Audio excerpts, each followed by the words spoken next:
ایک سوال یہ کرنا تھا کہ قرآن کریم کے مختلف مقامات پر طلاق کے بعد بیویوں کے ساتھ اچھے طریقے سے پیش آنے کا ذکر ہے، لیکن ہمارے معاشرے میں دیکھا گیا ہے کہ ان سے اچھا طریقہ تو کیا ان کے جائز جو حقوق ہیں وہ بھی نہیں دیے جاتے، انہیں ان کے زیورات جو بھی میکے سے ملی ہوئی چیزیں ہوتی ہیں وہ سب لے لی جاتی ہیں اور تسبیل کر کے گھر سے نکال دیا جاتا ہے۔ تو مجھے یہ پوچھنا تھا کہ شریعت اس حوالے سے کیا کہتی ہے ایسے لوگوں کے لیے؟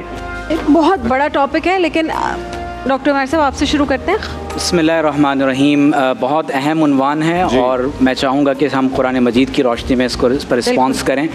پہلی بات یہ کہ شریعت میں طلاق کو سب سے زیادہ ناپسندیدہ حلال قرار دیا گیا، اگرچہ یہ حلال ہے لیکن اس میں شوہر اور بیوی میں علیحدگی ہے، اس کے اثرات بچوں پر، فیملیز پر ہوتے ہیں، تو ناپسند کیا گیا۔ دوسری ایک امپورٹنٹ بات یہ ہے کہ بیک وقت کی 3 طلاقیں اگرچہ واقع ہو جاتی ہیں لیکن اسے بدعت کہا گیا، اور یہ اللہ کے رسول صلی اللہ علیہ وسلم نے سخت ناپسند کیا ہے کہ ایک ہی مجلس میں کوئی شوہر اپنی بیوی کو طلاقیں ایک ساتھ 3 جو ہے وہ دے دے۔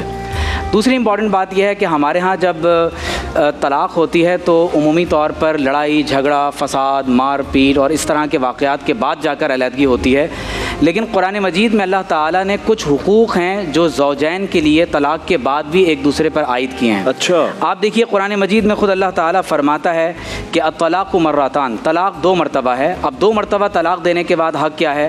فَإِمْسَاكُمْ بِمَعْرُوفٍ أَوْ تَسْرِيحٌ بِإِحْسَان۔ اب طلاق رجعی کے بعد شوہر یا تو عورت کو معروف طریقے سے بیوی بنا کر رکھے یا احسان کرتے ہوئے اسے چھوڑ دے۔ اب احسان کرنا کیا ہے؟ اب آپ دیکھیے قرآن مجید میں آگے اللہ فرماتا ہے وَلَا يَحِلُّ لَكُمْ أَن تَأْخُذُوا مِمَّا آتَيْتُمُوهُنَّ شَيْئًا۔ شوہر نے اپنی بیوی کو جو گفٹ دیے ہیں، جو مہر دیا ہے، شرعاً اجازت نہیں ہے کہ طلاق دینے کے بعد وہ اس سے ان چیزوں کے واپسی کا مطالبہ کرے۔ اگر اس نے مہر ادا نہیں کیا تھا تو شرعاً شوہر پر فرض ہے کہ وہ اپنی بیوی کو اس کا مہر ادا کرے۔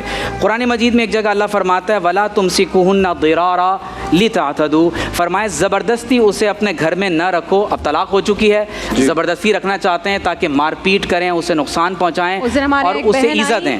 بہن آئی جن کے شوہر نے طلاق چونکہ اس نے لی تھی، اس نے تیزاب ڈال دیا چہرے پر، اِنَّا لِلَّهِ وَإِنَّا إِلَيْهِ رَاجِعُونَ، وہ بھی اس غصے میں کہ تم نے طلاق۔ تو قرآن مجید میں اللہ تعالیٰ نے صریح طور پر اس کی مذمت فرمائی۔ پھر آپ دیکھیے اللہ فرماتا ہے وَعَلَى الْمَوْلُودِ لَهُ رِزْقُهُنَّ وَكِسْوَتُهُنَّ، فرمایا کہ جو بچہ ہے والد پر فرض ہے کہ وہ اپنے بچے کا کھانا پینا، اس کا لباس، اس کا بھی اہتمام کرے، اور ظاہر ہے کہ اگر وہ اس کی زوجیت میں ہے تو اپنی بیوی کا بھی اس بارے میں احترام کرے۔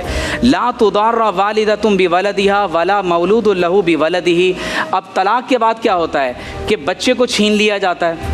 بعض اوقات یہ زیادتی عورت کی طرف سے ہوتی ہے، بعض اوقات یہ زیادتی مرد کی طرف سے ہوتی ہے۔ اللہ تعالیٰ فرماتا ہے کہ بچے کی وجہ سے نہ باپ کو تکلیف دی جائے اور نہ ہی بچے کی وجہ سے ماں کو تکلیف دی جائے۔ پھر ایک بہت ہی اہم مسئلہ جس کو ہمارے ہاں اس وقت طلاق کے بعد نظر انداز کیا جاتا ہے وہ یہ ہے کہ شریعت نے نفقۃ المتعہ اور نفقۃ العدہ، یہ 2 نفقات ہیں جو طلاق کے بعد بھی شوہر کے لیے لازم قرار دیے ہیں۔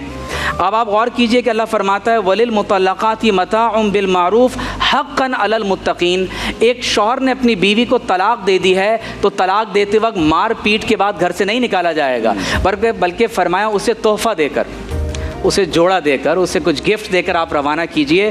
اور یہاں تک کہ آپ دیکھیے کہ قرآن کہتا ہے وَلَا تُخْرِجُوهُنَّ مِن بُيُوتِهِنَّ وَلَا يَخْرُجْنَ، فرمایا کہ اگر طلاق رجعی ہوئی ہے اور شوہر کے پاس ابھی تک یہ اختیار ہے کہ وہ بیوی سے رجوع کر سکتا ہے تو عدت بھی شوہر کی اجازت سے بیوی اپنے گھر میں گزارے گی یا شوہر کی اجازت سے اپنے میکے میں گزارے گی، اور اس پوری عدت کا خرچہ شوہر خود اٹھائے گا۔ اور میں یہاں قرآن مجید کی ایک وہ آیت ضرور پڑھنا چاہوں گا کہ جب میاں بیوی میں جھگڑا ہوا اور ایک بیوی اپنی شکایت لے کر حضور علیہ الصلوۃ والسلام کی خدمت میں آئی تو 28ویں سپارے کا آغاز ہو رہا ہے قد سمع اللہ قول التی تجادلک فی زوجہا وتشتکی الی اللہ واللہ یسمع تحاورکما، کہ یا رسول اللہ صلی اللہ علیہ وسلم وہ عورت جس نے آپ کے پاس آ کر اپنے شوہر کی شکایت کی ہے اور آپ سے آ کر گزارش کی ہے، اللہ تعالیٰ آپ دونوں کی گفتگو کو خود سماعت فرما رہا ہے۔ اور صرف ایک بات میں اس میں یہاں پر آخر میں یہ کہوں گا کہ جن عورتوں کے شوہر مر جاتے ہیں